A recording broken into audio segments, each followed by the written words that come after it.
Hey guys, welcome back here to the hillside, January 2023. Today, let's talk about identifying Japanese wine berries in the winter and just a little bit of history and a little bit of trivia about the plant. Now, this is at a local park right next to the parking lot, and you can tell Japanese wine berries very obviously. Look at these little spikes and this purplish color cane that they develop. Now, these are from Asia. They're actually classified as a non-native invasive species. However, they have the most amazing flavored berries on them ever. I don't believe they taste like wine at all. I think it's because they're like a dark purple that kind of stains your fingers like if you're drinking wine. Excuse the cars in the background. Like I said, this is a city park. But hey, look at this. So if you're out hiking, walking in a park or something, and you come across these canes that are easily identified. I mean, against the background, like I said, it is January, so the leaves are on the ground, the hardwoods, but they grow in little thickets. Look over here. So this patch is actually much more dense. And like I said, if you get into them, they are going to tear you up, the little spikes. However, if you do want to grow some at your property, put them out of the way. Just be aware that they might be taken over by birds, may actually spread them. So be careful about that, but if you are able to control them and prune them, take care of them, you will have some awesome berries in the future. Okay, so now I'm walking farther up into the park on one of the nicely manicured walking trails. Used to be just dirt, which is actually drastically improved from the previous situation, but right here, look again, very obvious once you know what you're looking for. These are Japanese wine berries. Now, another reason why you might want to grow these in your garden or somewhere on your property is, other than the delicious berries, deer do not eat these. Now imagine you're a deer with a nice soft tongue, and you come out here, you're looking for something to munch on, and you bite into that. Now I can attest that if you rub against these just trying to get the berries out, these little guys, they will stick you, okay? So, that's another benefit of growing wine berries. They are like I said, they could be invasive, but they are delicious. They're deer proof. And just like any other plant, like a raspberry or maybe not raspberries, but blackberries, they will tip layer themselves. Now this has been apparently cut off by a weed eater or something. But check it out. So the plant is going to grow down, and this is a really bad example. I need to find a better one for you, but it appears they've all been kind of weed eated down. But this one here, you can see how it comes down from the plant, and it's going to try to anchor itself into the ground, and from there it will now root and grow a new plant. So that's how they spread and can become quite thickly, like a dense population, I guess. But there you go. So let's go ahead and keep walking and exploring, see if I can find anything else interesting or unusual to show you guys here on this nice cold winter's day, nice hike up in the woods. Now, another plant that's very easily identified in winter is this, the American holly. Okay, this is actually native.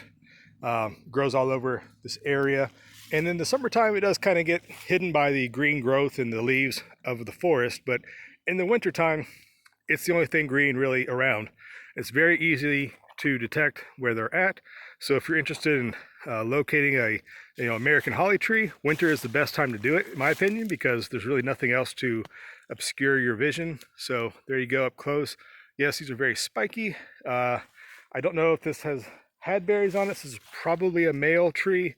I know the females are more valuable just to have in the landscape because, of course, propagating, and they're distributed by birds, etc. So there you go, another find here on the trail here, and let's keep walking, see what else we can find. All right, so I don't know the exact name or scientific name. I can look it up, but this is a great time, winter time that is, to identify native fern species.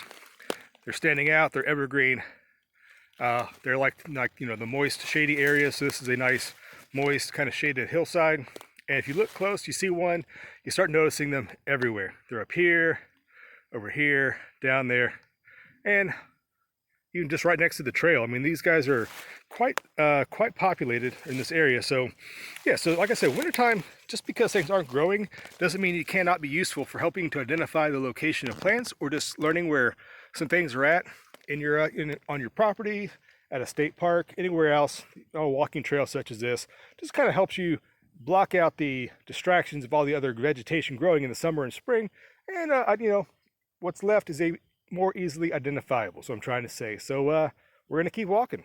All right, now this is quite a find. Everybody, how often have you ever seen the native power lines in their natural habitat? Look at that. Look how tall that is. That is quite a specimen, quite a species. That thing has been around for quite a while. Only joking, but yeah.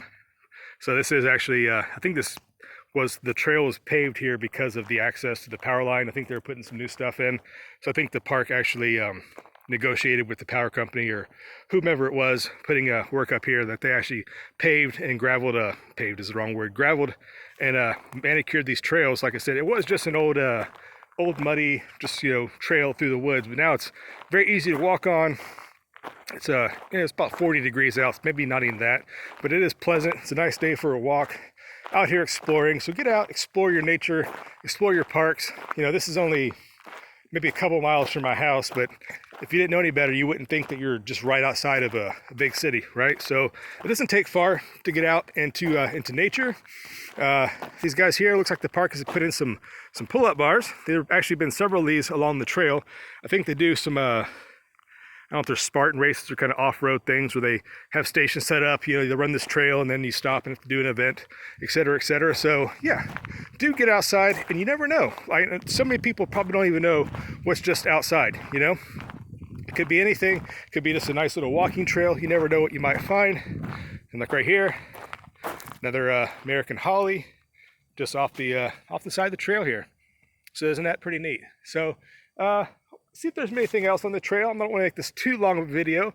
If I see something else interesting, I'll let you guys know. So let's go ahead and keep walking and see what we can find. All right, one last thing I'll show you guys. For all the hunters out there, you're going to know what this is, but if you identify one of these on your wintertime walk, this young sapling here, this is actually where a male deer, they get velvet on their antlers, and they have to basically rub it off and also mark their territory before the rut starts, for the breeding season starts, right before hunting season, etc. And you can see how they'll just kind of basically come in here and just rub the bark off of these trees, kind of making it a signal for other deer that they're in the area, etc., etc. So typically, the bigger the tree, the more damage that they've done to a tree, the bigger the deer. This is a pretty small tree, so it was probably by a younger, smaller deer. So anyways, if you're out walking in the woods and you see something like this, that's what it is. That's how you identify it. And that's there you go, pretty typical for a small deer in this this part of the park here. But like I said, I'm off the main the gravel trail like I was showing you guys, and kind of back into the actual dirt, mud, more specifically, trail at this point. And there you go. So I'm going to wrap it up here, guys. Like I said, I encourage you to get outside in the wintertime anytime you have a chance. Don't sit inside on your phone all day. Get out and experience nature. You never know what you might find. Even in wintertime, it's still fun to explore and see what's out there. Maybe just right down the street from where you live. All right, guys. Until then, I'll see you. Bye-bye.